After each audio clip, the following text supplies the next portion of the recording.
अमृतकाल का बजट, क्या ये बजट प्रधानमंत्री मोदी को 2024 के इलेक्शन जिता पाएगा? क्या सच में लोक लुभावन बजट है ये? इस बजट के लिए सरकार को 15 लाख करोड़ का लोन लेना पड़ा। अब 7 लाख तक की आय वालों को इनकम टैक्स से छूट होगी। हीरा हुआ सस्ता मगर आटा महंगा। प्रधानमंत्री मोदी के इस कार्यकाल का आखिरी बजट पेश किया जा चुका है। सरकार इसे अमृतकाल का बजट नाम दे रही है। माना जा रहा है कि ये बजट प्रधानमंत्री नरेंद्र मोदी को 2024 के इलेक्शन जिताने में कामयाब होगा। मगर कई प्रदेश के मुख्यमंत्री इस बजट से खासे नाराज हैं। सुनिए किस मुख्यमंत्री ने बजट 2023-24 पर क्या बयान दिया। केंद्र सरकार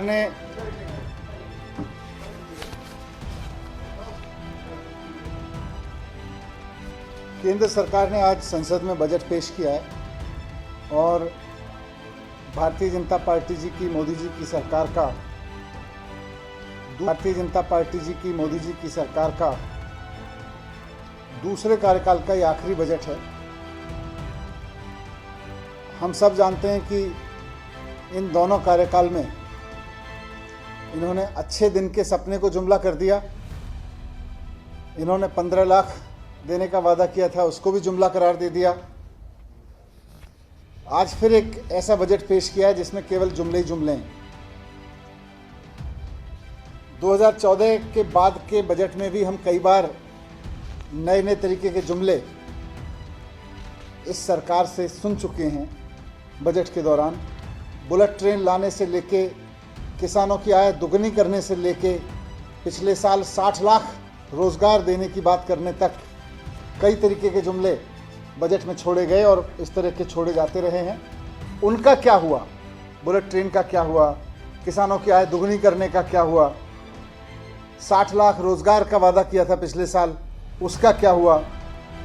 अच्छे दिन और 15 लाख की तो हम बात ही नहीं कर रहे, वो तो चुनावी जुमले थे। तो ये तो बजट की घोषणाएं थी, इनका क्या हुआ? इस पर कोई जिक्र बजट में नहीं। आज की बजट में सबसे अहम जो बात और सबसे चिंताजनक बात यह है कि ये देश को कर्जे में डुबाने वाला बजट है। देश की माली हालत को और कर्जे में डुबाने वाला बजट आज पेश किया गया है। हम सब जानते हैं, आंकड़े सबके पास में हैं कि 2014 तक देश के ऊपर, केंद्र सरकार के ऊपर 53 लाख करोड़ का कर्जा था। 53 लाख करोड़ के कर्जे को बढ़ा के पिछले 2 कार्यकाल में भारतीय जनता पार्टी ने 150 लाख करोड़ का किया, 3 गुना। और अब 15 लाख करोड़ का कर्जा और इसमें जोड़ा जा रहा है इस बजट के माध्यम से। यानी कि देश के ऊपर 167 लाख करोड़ का कर्जा हो जाएगा इस बजट के बाद, इस बजट की वजह से। कुल मिला के केंद्र सरकार का 45 लाख करोड़ का बजट है, जिसमें से 15 लाख करोड़ कर्जे का है। तो देश को कर्जे में डुबोने का बजट भारतीय जनता पार्टी लेकर आई है। प्रधानमंत्री जी के संकल्प आत्मनिर्भर भारत के निर्माण को पूरा करने वाला बजट है। देश के हर राज्य का कल्याण इस बजट में निहित है। ये गरीब कल्याण का बजट है, ये किसानों के उत्थान का बजट है। बजट को क्या लग रहा है? नील बट्टा सन्नाटा है।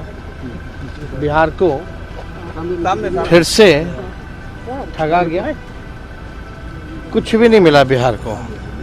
भाजपा के लोग जो हैं धर्म की राजनीति करके, ध्यान भटका करके जो देश का जो संविधान है उसको ख़त्म कर रही है। पूरी तरीके से इतिहास को बदल रही है। खाली नाम बदलने के अलावा कुछ किया है? नाम मुगल गार्डन का बदल दीजिएगा तो लोग को रोजी रोटी मिल जाएगा क्या? महंगाई कम हो जाएगी क्या? इस देश में तो सबसे ज़्यादा हिंदू है ना। हमारी केंद्रीय वित्त मंत्री श्रीमती निर्मला सीतारमण जी ने जो आज ये बजट प्रस्तुत किया है संसद में, बहुत ही एक अच्छा अमृतकाल का ये पहला बजट, बहुत क्रांतिकारी बजट जिसको मैं कह सकता हूँ। और ये जो बजट है ये हर वर्ग के लिए, समाज के हर व्यवसाय करने वाले व्यक्तियों के लिए एक प्रकार का ये राहत देने वाला बजट है। विशेष तौर पर मध्य आय वर्ग के जो लोग हैं उनको एक आयकर के नाते से, आयकर दाता के नाते से बड़ी राहत दी गई है।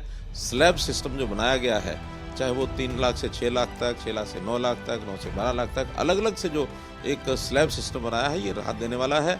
फिर ये चाहे युवा वर्ग हो, महिला हो, चाहे हमारे वरिष्ठ नागरिक हैं, उन सब के लिए राहत देने वाला है। व्यवसाय के नाते, चाहे वो किसान है, मजदूर है, वो हमारा चाहे व्यापारी है, चाहे हमारा नया उद्यमी है, वेतनभोगी है, इन सब के लिए राहत जो दे रहा है। तो केंद्रीय बजट आया है, मैं कह सकता हूं कि एक रस्म अदायगी वाला बजट है।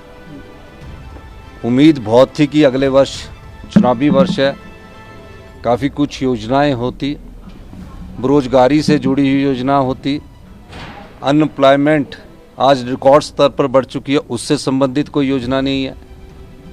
मनरेगा जो ग्रामीण स्तर पर रोजगार देती है, आज मनरेगा के कारण समाज में अराजकता नहीं फैली है, वो भी कोई, उस पर भी कोई ज़्यादा कोई फ्रूटफुल मनरेगा की कोई अच्छी योजना, जो एक रूटीन योजना जो चल रही है कांग्रेस की, उस पर कोई विस्तृत उन्होंने जानकारी नहीं दी।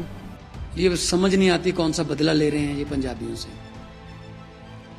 हमने, क्योंकि बॉर्डर स्टेट है, हमने 1000 करोड़ रुपए की मांग की थी कि BSF उनको अपग्रेड करने के लिए, मॉडर्नाइजेशन करने के लिए बॉर्डर की, क्योंकि ड्रोन वगैरह बहुत आते हैं, एंटी ड्रोन सिस्टम लॉन्च करने के लिए, उसका नाम भी नहीं लिया गया। हमने प्री बजट जो डिमांड्स मांगते हैं राज्यों से, हमने उसमें मेंशन किया था कि वंदे भारत श्री अमृतसर साहब से और बठिंडा से जो है दिल्ली के लिए, उसका नाम भी नहीं लिया गया। जब मैं बतौर